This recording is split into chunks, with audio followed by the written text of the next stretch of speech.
Hello everyone and welcome to the midday bilingual newscast on Equinos Television. Nadine Yamo, bonjour. Bonjour Innocent Azé, mesdames et messieurs, bonjour et merci d'honorer ce rendez-vous de l'information sur Equinos Télévision, écho de campagne. En ouverture de ce journal, Maurice Kamto fait foule à l'esplanade du stade Omnisport de Yaoundé hier dimanche. Le candidat du MRC a réuni les milliers de sympathisants pour une démonstration de force au cours de laquelle Maurice Kamto a réaffirmé son engagement à changer le Cameroun une fois élu au soir du 7 octobre prochain. Le reportage de Aïe Cyril et Élisée Borba. C'est une véritable démonstration de force de Maurice Kamto à Yaoundé, le siège des institutions. We say welcome to you. We say welcome to you. We say welcome to you. We say welcome to you.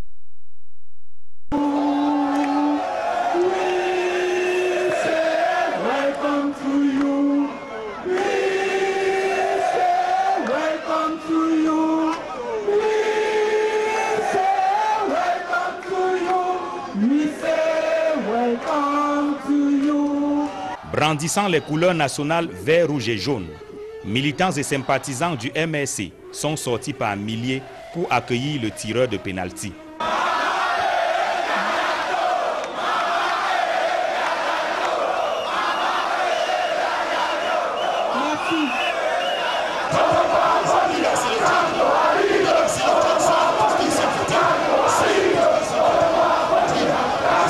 Même la pluie qui a arrosé la capitale quelques heures avant le meeting n'a pas freiné les ardeurs de la foule qui ne jure que par le nom de Maurice Kamto.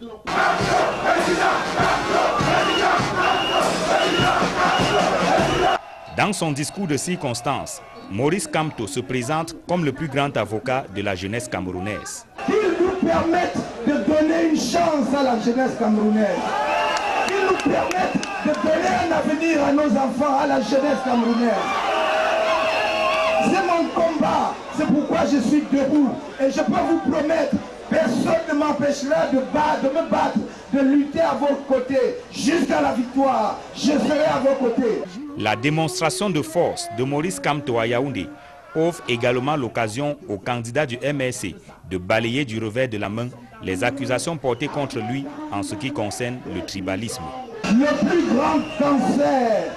plus grand cancer qui détruit le Cameroun, qui mine notre pays chaque jour, a un nom terrible. Il s'appelle le tribalisme. J'ai dit, j'en ai fait un combat de ma vie. Tous ceux qui me connaissent, dans tous mes livres, dans tous mes actes passés, savent que je lutte chaque jour dans mes actes contre le tribalisme. Ceux qui ont voulu tester la popularité de Maurice Kamto à Yaoundé en ont eu pour leur compte. Reste à savoir si cette grosse mobilisation se transformera en bulletin jeté dans l'urne pour faire du professeur Maurice Kamto le président de la République du Cameroun au soir du 7 octobre prochain. Et toujours dans ce chapitre, l'UDC, l'Union démocratique du Cameroun, a fait son lancement dans le département du Noun, région de l'Ouest Cameroun. C'était en l'absence d'Adamo Ndamjoya, candidat de cette formation politique du scrutin du 7 octobre prochain. Les temps forts de ce meeting dans ce reportage de Mama Soufone et de Jean-Paul Chouniat. C'est le tout premier meeting populaire de l'Union démocratique camerounaise dans son bastion militant du Noun depuis le lancement officiel de la campagne électorale le 22 septembre dernier. Stratégie politique oblige, explique-t-on à l'UDC. Ce retard parce qu'on voulait d'abord attendre les autres qui parlaient de la paix, essayer de développer leurs idées afin de sortir, voir ce qu'on peut dire au peuple. À ces meetings de Mayouop et Mankouavou dans l'arrondissement de Ndimom, une absence fort remarquée, celle du docteur Adamo Ndamjoya, candidat à l'élection présidentielle du 7 octobre 2018. Loin des supputations sur son indisponibilité en tête d'affiche de cette campagne, Le président de l'Union démocratique camerounaise exprimerait ainsi son désaccord sur des questions d'actualité brûlantes. L'instabilité sociopolitique dans les régions du nord-ouest et sud-ouest, l'absence de transparence dans le jeu politique, entre autres. Le silence de Dr Adamou Danjou qui est bien important et que vous le verrez bientôt ne doit pas peut-être inquiéter tout le monde. Ça pourrait plutôt inquiéter les militants de l'UDC, mais par contre, c'est les adversaires qui réclament Adamou Danjou. C'est pour dire que son silence parle. Sur la présentation et l'explication du projet de société de l'UDC pour le Cameroun, le parti d'Adamou Dabjoya se dit en campagne depuis la dernière présidentielle de 2011. On se retrouve chaque fin du mois dans le cadre des journées de républicains d'échange. Je pense que le militant de l'UDC n'a plus besoin d'une campagne, peut-être pour aller aux élections. Cette tournée, c'est juste pour les balades, faire des rencontres, pas pour la campagne. La campagne est faite d'avance. C'est pas à la dernière minute qu'on va sortir pour dire qu'on va faire la campagne. Au deuxième jour de cette campagne de l'UDC dans le Doun, l'étape de Fumban du dimanche 30 septembre s'est déroulée une fois encore, sans la présence de son président. Le seul candidat des 9, toujours absent des tournées de campagne électorale à cette présidentielle. Et certains membres du candidat du parti Univers Cabral Libi sont mobilisés dans le département de l'Anvila pour appeler les populations à voter pour Cabral Libi le 7 octobre prochain. Un méga meeting de Cabral Libi est prévu ce vendredi dans la ville d'Ebolova. Mais avant, le candidat du parti Univers qui poursuit son opération de charme sur le terrain après Nangaï Boko dans le département de la Haute-Sanaga, Cabral Libi a sillonné des villes et villages de l'Ouest ce dimanche. Le candidat était également à Fumban où il a expliqué la nécessité de mener le combat pour le changement du Cameroun. Il est question que chaque électeur vote pour lui le 7 octobre prochain. Écoutons à présent cette réaction de Cabral Libi. Si on n'est pas là pour suivre, les gars, on se bat pour rien. C'est pour cela que j'ai dit avec l'équipe locale que chacun d'entre vous soit représentant dans un bureau de vote. Le bureau de vote où il vote, il reste là. Faites simplement ce que vous savez faire. Il faut surveiller. Vous restez dans le bureau de vote, vous surveillez pour qu'on ne change pas le résultat. D'ailleurs, nous n'avons pas programmé les résultats. On a créé une application Electra. Il est où? Celui qui a créé ça. On sort par haut. Il est ingénieur informaticien à Timbok. Abonnez-vous, c'est electra.org pour ceux qui sont sur Internet. Vous téléchargez sur Play Store. Tout ce que vous allez voir le jour là, vous mettez là-bas. Ça fonctionne même sans Internet. Ils ne pourront pas voler. Et le 7 octobre, vous allez choisir le président. Et en début novembre, je vais prêter serment. Et toujours en vue de la présidentielle du 7 octobre prochain, le candidat du SIF Joshua aussi est annoncé ce lundi dans les régions de l'Est Cameroun ainsi que du centre. Mais avant l'escale de l'Est et du centre, Joshua aussi a tiré une caravane du SIF donc a sillonné hier dans les quartiers du 3e arrondissement de la ville de Douala. Objectif d'en sensibiliser et inviter les militants à voter le parti afin d'opérer le changement le 7 octobre prochain. Belle ambiance de communion entre responsables du parti ainsi que les militants du SIF. Écoutons à présent cette réaction du maire de la 3e ainsi que membre de l'équipe de campagne du candidat Joshua aussi. C'est le maire Job-Théophile Kwamnan. Il est au micro d'Equinos Télévision. Je vous invite tous aux urnes le 7 au soir pour élire l'homme du changement, Joshua aussi. Celui-là que Dieu a envoyé au Cameroun cette année pour remplacer le vieillard qui a droit à la retraite. Je demandais à toute la population de Douala 3e, à tous les Camerounais de ne voter que le bulletin rose. Le bulletin rose le soir. Rose dans tous les bureaux de vote au Cameroun. Rose pour que l'honorable Joshua aussi prenne les rênes du Cameroun et développe son plan de changement. Dans tous les bureaux de vote, rose, rose, rose, rose, rose, rose, rose, rose, rose, rose, rose. Et après le centre, l'Est, la Damawa, le candidat du Pur Sèche Espoir Matomba est en campagne électorale ce lundi dans la région du Nord. Tout autre chose à présent, 324 comptoirs mis à la disposition des commerçants du marché Mundong par l'exécutif communal de Yaoundé 6e. La cérémonie d'inauguration de cet nouvel espace marchand a offert l'occasion aux responsables locaux RDPC de battre campagne pour le candidat Paul Biya. Joël Esseng et Marcelin Gansop. Elle est révolue, l'époque où les commerçants du marché Mendon souffraient le martyre, pris au piège des intempéries dans l'exercice de leurs activités. Un nouveau jour vient de se lever dans cet espace marchand du 6e arrondissement de Yaoundé. Il y a au moins une vingtaine d'années que le marché de Mendon a été créé et nous avons été exercés toujours dans des conditions assez précaires et très difficiles. Dans la boue, à la merci des intempéries, vraiment ça n'a pas été facile. Donc aujourd'hui, vraiment, nous sommes très contents parce que ça a été notre demande depuis belle lurette. Ce sont au total 324 comptoirs qui sont mis à la disposition des commerçants de tous bords. Bouchers, Bayam Salam, vendeurs à la sauvette et autres. Une réalisation à mettre à l'actif de l'exécutif municipal de Yaoundé 6. Au marché de Mendon, les populations avaient besoin d'un hangar pour ne plus être sous la pluie ou sous le soleil. Ils ont cet hangar. Nous sommes à pied d'œuvre de l'exécutif et moi pour tenter d'apporter des solutions à tous les problèmes. Mais comme qui dit merci en redemandant encore, les commerçants du marché Mendon souhaitent voir leurs conditions et cadres de travail davantage améliorés. Nous avons eu ce que nous avons eu et nous continuons à demander, n'est-ce pas, à l'exécutif communal de nous créer d'autres choses. Nous avons besoin des toilettes publiques qui sont des problèmes ici au marché de Mendon. Nous avons besoin d'une bonne fontaine. Nous avons besoin de la luminosité parce que, je vous dis, si vous passez ici autour de 20h, 13h au marché dans le noir, alors nous croyons que comme M. le maire a commencé, il continue. Officiel de ce cadre de travail a coïncidé avec la campagne électorale qui bat son plein dans la perspective de l'élection présidentielle du 7 octobre prochain.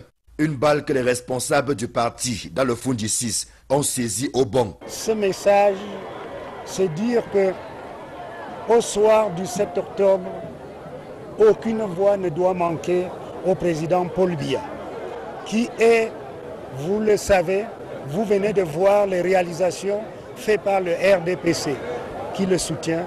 Après Acacia récemment et Mendon aujourd'hui, les autres marchés de la commune de Yaoundé 6 sont dans le viseur de l'exécutif municipal qui annonce des grands travaux en 2019.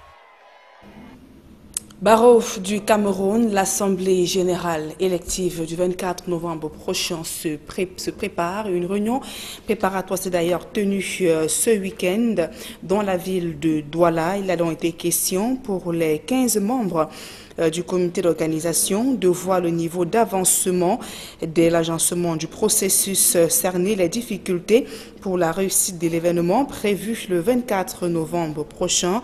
Le comité d'organisation s'est également penché sur le processus électoral en cours. Présent cette réaction du vice-président de l'Assemblée générale de l'Ordre des avocats du Cameroun. Nous avons entamé depuis pratiquement aujourd'hui la distribution des convocations. La date du 24 novembre, l'Assemblée générale va se tenir, mais elle ne va aussi se tenir que parce qu'il y aura le quorum. Donc c'est pour ça que notre réunion d'aujourd'hui, elle vise à mobiliser les avocats pour que ce jour, ce quorum soit atteint et qu'il y ait effectivement les élections. La difficulté avec les élections au barreau du Cameroun, c'est qu'au cours de la même Assemblée générale élective, on a 4 élections. Et on doit, à partir, pour une seule élection, élire, s'agissant du Conseil de l'Ordre, des membres du Conseil de l'Ordre, 15 membres. Vous imaginez qu'on avoisine les 3000. Si nous sommes 2000 avocats présents ce jour et qui allons voter, s'il faut faire le décompte de 15 personnes, fois le nombre de personnes qui ont voté, alors allez peut imaginer quel temps ça va nous prendre. Donc le vrai problème aujourd'hui, c'est que nous essayons de trouver la meilleure méthode conformément à la loi, n'est-ce pas, qui nous permettra de réduire au maximum le temps, n'est-ce pas, de ces élections-là. Ce 1er octobre fait partie des dates fondamentales dans l'histoire du pays. Elle marque dans la réunification entre les deux Camerouns, une célébration qui intervient dans un contexte marqué par les tensions dans les régions anglophones au Cameroun. Et donc pour prévoir pour les mesures conservatoires par crainte de violence justement provoquées par des séparatistes. Un couvre-feu est en vigueur depuis hier dans la région du nord-ouest Cameroun. C'est une décision du gouverneur de cette région qui interdit donc les regroupements de plus de 4 personnes. La circulation des véhicules est aussi suspendue jusqu'à 48 heures. Cette mesure ne s'applique pas aux élèves ainsi que personnel administratif. Dans ce communiqué, le gouverneur fait savoir que des dispositions ont été prises pour assurer la sécurité des élèves du corps enseignant ainsi que du personnel administratif. À présent, la deuxième partie de ce journal avec vous, Innocent Nazé. Right, Nadine, once more, good afternoon to you. Televiewers, thanks for joining us in the second segment of the newscast. We begin to say yesterday was a good Sunday throughout the Northwest region. Streets in the Northwest region were completely deserted by the population following an order signed by Governor Adolphhe Lafrique restricting the movement of people for 48 hours. From one subdivision to the other, the measure to secure lives of the population started yesterday to continue this Monday, October 1st. No commercial bike, township taxis and private cars circulated except for cars of forces of law and order, administrative authorities and those of persons with special powers. Drinking and entertainment spots were closed. Public gatherings and groups of more than 4 persons have been strictly forbidden. In a separate release, the governor indicated that the move is to contain separatist forces who carry acts of threats on October 1st that will jeopardize peace and threats in the Northwest region. Governor Adolphhe Lafrique has assured that special security measures have been taken to secure people, students, teachers, as well as school premises, given that today is a school day. Army or anyone who violates the order, according to the governor, will be dealt with severely, and according to that will be according to the law. And similar measures have been taken in Boya, southwest region of the country, where the divisional officers as well restricted movements of person. Meantime, early today, gunshots were heard in Chobo, Mile 90, in Bengui Road, as well as Bali Road and other localities in the Northwest region. Gunshots have also been reported in Boya and other localities in the Southwest region. And today, October 1, marks a very significant day in the history of Cameroon. This date is referred to as Unification Day. It marks the anniversary of British Southern Cameroon's independence from the United Kingdom and unification with French Cameroon in 1961. And the marriage of the two Cameroons is now 57 years old. And we now talk politics to say presidential aspirant Professor Maurice Kamto of the Cameroon Renaissance Movement Party yesterday organized a grand rally at the esplanade of the Yaoundé Omnisport Stadium. During the meeting that pulled thousands of supporters as well as sympathizers, he reaffirmed his readiness to bring absolute change in Cameroon when he wins the October 7, 2018 presidential election. Kamto, highly hailed by the multitude that braved rains, as well promised to better living conditions of the people, fights against tribalism, which has eaten deep the nation, not leaving out corruption. And now, SDF militants as well as sympathizers or supporters have carried out a similar campaign tour all over the Douala Touré municipality. The caravan, led by the mayor of the Douala Touré Council, Théophile Kwapnan, began at Collège Saint-Michel and sailed to Rond-Point Dakar, Village Ndokoti, Marché 14, Daniel Poto, and finally Carrefour Brazzaville. At every strategic point, the mayor sensitized and invited all to vote for O.C. Joshua, change bearer. He also expatiated on which ballot paper to be used by potential voters. Similar exercise took place yesterday still in the Douala 4 subdivision. And presidential aspirant of the Universe Party, Cabral Libi, was in the West region yesterday, where he met with supporters in various localities. One of the towns in which he was highly welcomed was Fumban. He dished out his message to bring change to Cameroon and as well improve on the well-being of the population if they vote him President of the Republic come October 7. And it should be noted that the campaign caravans of all the presidential candidates continue in all 10 regions of the country today. We now talk this human interest story to say a 7-year-old girl has been crushed to death by a truck transporting gravel Saturday afternoon at Feroz Bissengen when the driver lost control of it and crashed into a hydraulic workshop found about 15 meters from the Nkong Samba Express. The mortal remains of the minor whose legs were shattered and arm plucked off have been deposited in a mortuary. Both the girl and her mother were selling food beside the road. Her mother could not immediately save her from the speeding lorry. And now, we now take you to the Pognua neighborhood that's in the Douala, that's in Douala, Littoral region, where a young man jumped off a bridge into the water despite rigorous effort to find him. The fruitless mission was later aborted. Franklin Wabe has more. This is the Pognua neighborhood in the Douala 3 subdivision. The entire neighborhood is on the bridge where a young man is said to have jumped from into the water. According to this eyewitness, he was walking nearby with his friend when suddenly they heard something fall into the water.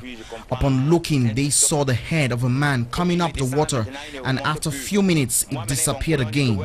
By the time they got to where the young man fell, he had drunk much water and drowned. The authorities were immediately called on the scene of the incident. We get called from Gendarmerie around 9 o'clock for monitoring, say some person don't fall for water. The rescue unit, upon arrival with the assistance of the men who split firewood along the water area, they dispatched 11 men into the water to search for the man.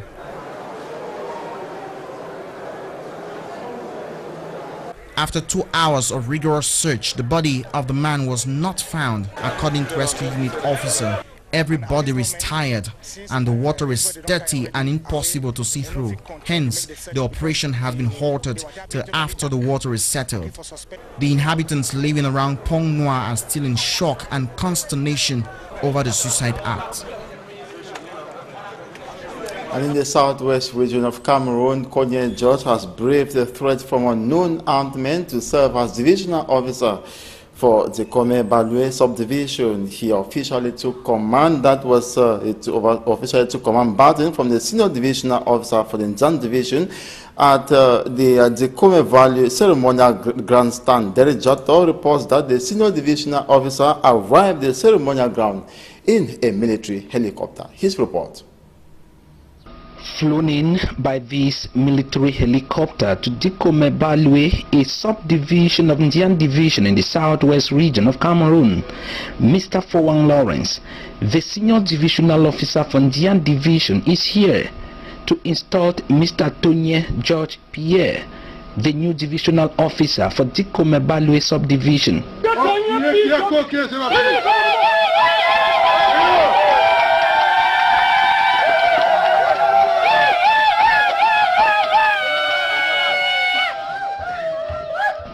Critics say the deplorable nature of the road from Mundemba, the divisional headquarters, to Dikome Balue subdivision might not have been the reason for the senior divisional officer to go by air to Dikome Balue subdivision.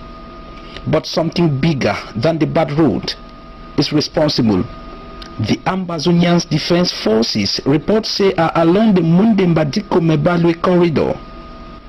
The installation ceremony that took place at the Dikome Balue ceremonial grandstand witnessed the presence of top military officers. The Dikome Balue sons and daughters were not there to welcome their new divisional officer. The Anglophone crisis and the accompanying insecurity are the reasons why they left their home and their subdivision. Commissioning Mr. Tonye George into his office, Mr. Fowang Lawrence, the senior divisional officer for Njan division, challenged the new divisional officer to assemble all, mend the broken pieces, and make the population see reason of coming back home. And to the population, the commander-in-chief of Njan division called on them to send their children to school. prepare and participate in the upcoming October 7 election, collaborate with the new divisional officer and the forces of law and order.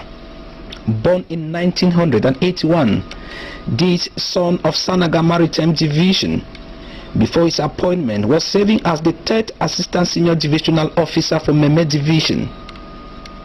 Mr. Tonye George is taking over from Mr. Ebai Wilson Ebi, who was not at the installation ceremony to symbolically hand over.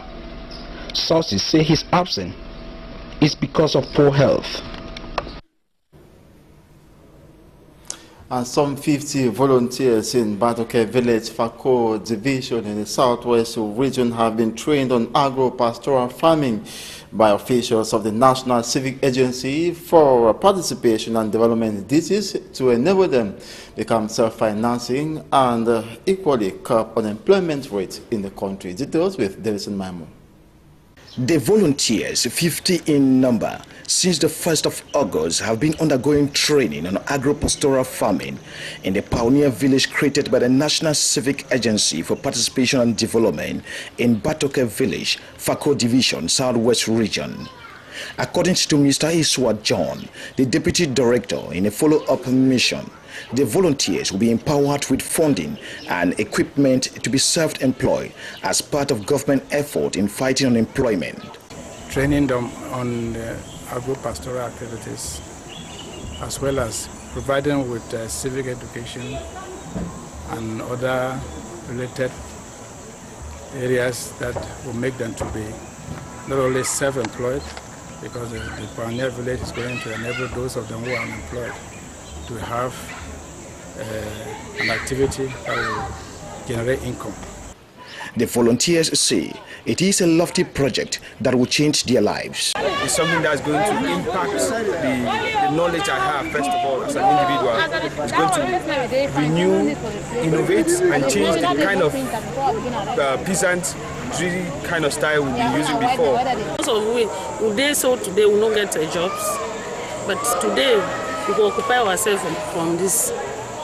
In an area of 10 hectares of land provided by the chief of Batoke, the youth are going to cultivate cassava, process it, and market the product with the profit to be shared among them, thereby not just being employed but equally empowering them financially and upgrading to their living standard.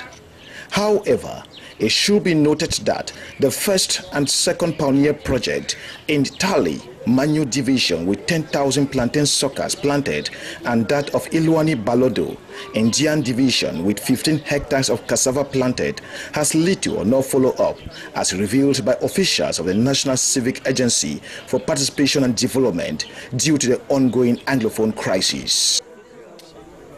And that's the end of this midday bilingual edition of the newscast. Thanks for watching. Do join us at 4 p.m. Nazin Yamo à 16h. Merci Innocent Nazé. Fin de ce journal, mesdames et messieurs. Merci pour votre aimable attention.